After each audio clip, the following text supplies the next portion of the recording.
In this video, we'll talk about the must-have muscle-gaining supplements. Yes, you can definitely build muscles without taking supplements, but this will take a much longer period of time to achieve the same results as those who took the right supplements. So ask yourself, do you want to shave off months of unnecessary hard work and get results fast? If your answer is yes, then you should invest in supplements. Without further ado, let's get started.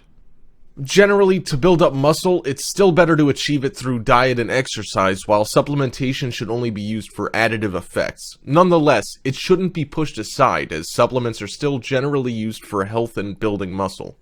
Foods are usually insufficient for anyone that's looking to gain muscle in the fastest manner. The best option is to take in the right supplements that your body needs. The top 3 most used supplements are creatine, vitamin D, and omega-3 supplement from fish oil.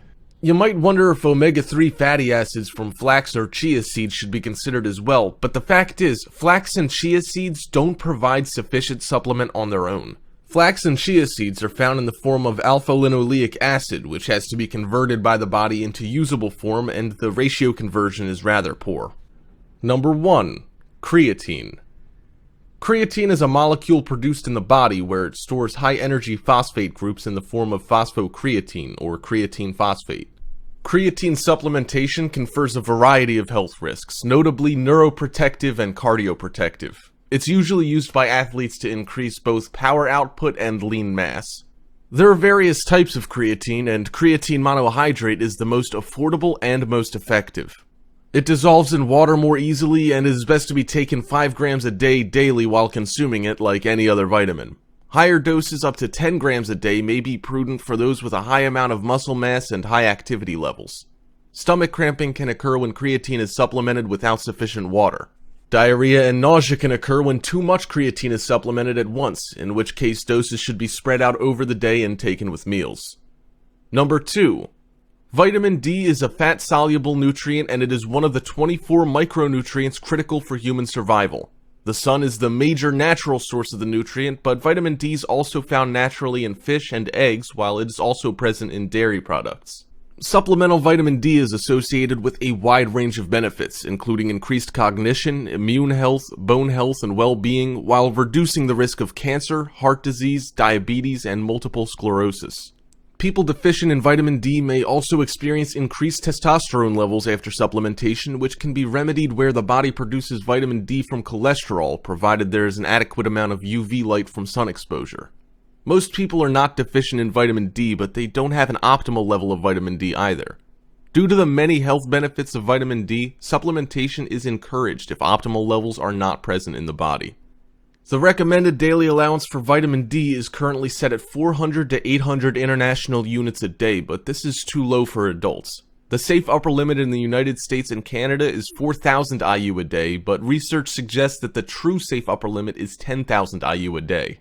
As vitamin D is fat-soluble, it has to be taken with a fatty acid that can serve as a transport, and it should be taken daily with meals or a source of fat like fish oil. It's best to be taken earlier in the day, as it may disrupt sleep pattern if taken later in the evening. Before we proceed to the third top supplement, let me share with you some supplement facts of vitamin D. Vitamin D deficiency is relatively common in athletes and is associated with muscle weakness and atrophy, specifically type 2 muscle fiber atrophy. Skipping out on this vitamin is just as bad as skipping out on leg day. Number 3. Omega-3 fish oil. Fish oil is a common term used to refer to 2 kinds of omega-3 fatty acids, eicosapentaenoic acid and docosahexaenoic acid, and they're usually found in fish, animal products, as well as phytoplankton. Fish oil is recommended as a source of these omega-3 fats, as it's the cheapest and most common source of them. Fish oil provides a variety of benefits when supplemented, particularly when the ratio of omega-3 and omega-6 fatty acids in the body is almost equal, or 1-to-1.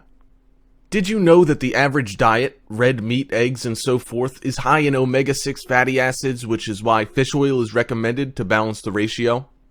A ratio of roughly 1-to-1 is associated with healthier blood vessels, a lower lipid count, and a reduced risk for plaque buildup. Moreover, fish oil can decrease the risk of diabetes and several forms of cancer, including breast cancer. Fish oil works primarily through eicosanoids, which are signaling molecules, and a proper ratio of omega-3 to 6 fatty acids will influence which eicosanoids are released in response to stress. It should be noted that fish oil can also reduce triglycerides in people with high triglyceride levels. However, it can also increase cholesterol, so care should be taken before supplementing fish oil for this purpose. Fish oil doses vary depending on the goal of supplementation. As for general health, 250 milligrams of combined EPA and DHA is the minimum dose and can be obtained via fish intake. Supplement facts. Fish oil can reduce blood clotting and should be supplemented with caution if blood-thinning medications, aspirin, warfarin, or clopidogrel are already present in the body. Next, we'll talk about lists of foods and supplements to avoid. When it comes to determining what food you should and should not eat, the only significant point is that calories matter more than specific foods. Adequate macro and micronutrition are an essential part of a healthy diet, and nonetheless, proper caloric intake is the most important rule regardless of the source and whether or not the food is natural, whole, clean, or dirty. Preparation is the key to eating healthy. It may sound tricky and complex to prepare. Don't overthink it. Instead, choose food that you enjoy eating and make a balanced meal. Various nutrition studies have indicated that having excess body fat, type 2 diabetes, and increase in weight are resultant from consuming and storing excess calories than one burns. Eating too much of any type of calories, whether from whole food or not, will cause these problems. Generally, the food that you really need to avoid when bulking is junk food and sugary food. Sugars are the main factor that you really need to look out for, as they're present in foods particularly that aren't fresh, frozen, or dried. Additionally, sauces such as pasta sauce, ketchup, and chili sauce contain sugar as well. You should also avoid fruit juices and fizzy drinks. There's various sugar content that you need to look out for as well, and this list below is generally what you need to keep an eye out for. Muscle development supplements, including testosterone booster and protein supplements, are compounds that act to enhance muscle protein synthesis or otherwise enhance muscle mass. There are various supplements that would improve muscle growth, but only a handful of them are actually scientifically proven to work if consumed in the recommended method. Supplements that do not offer any muscle growth are considered placebo pills and powders, which is merely an implication to your mind that it affects your body. These supplements only give you the psychological benefit, if you believe it works, than any physiological effect. So save yourself from investing in pills and powders that don't work and invest in those that are proven to promote muscle growth.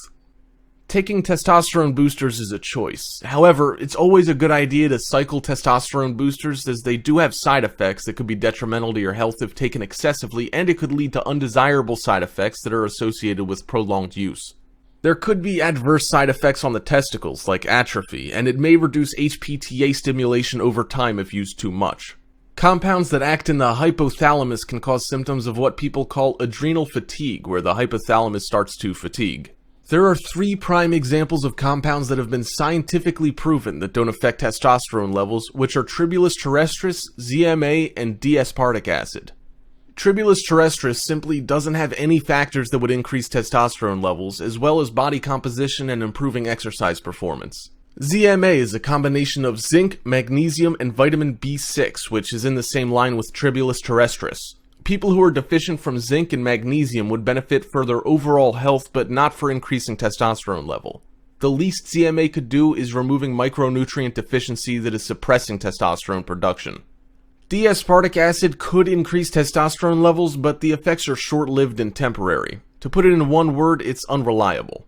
There are various scientific studies that have been conducted to determine if increasing testosterone levels could help with boosting muscle gains. The results pretty much show that no matter how high you increase your testosterone levels, it wouldn't help boost muscle building compared to consuming proper diet meals and viable supplements. Consumed for the purpose of increasing dietary protein when food is not taken, it's typically seen as a food product or a meal replacement. Protein powders come from various sources such as milk, beef, rice, peas, or hemp. Typically used in conjunction with a proper diet to increase dietary protein intake, some specific types of protein are made for certain scenarios, such as casein protein for a slow-release protein and whey protein for a faster release. Unfortunately, protein supplements don't directly help you accelerate muscle gain, but consuming enough protein could work. Compared to consuming protein from food, protein supplements are convenient for easy snacking, and most of the protein supplements are low in carbs as well as fat, which is good for a proper meal plan. Moreover, they're affordable in terms of price per gram of protein.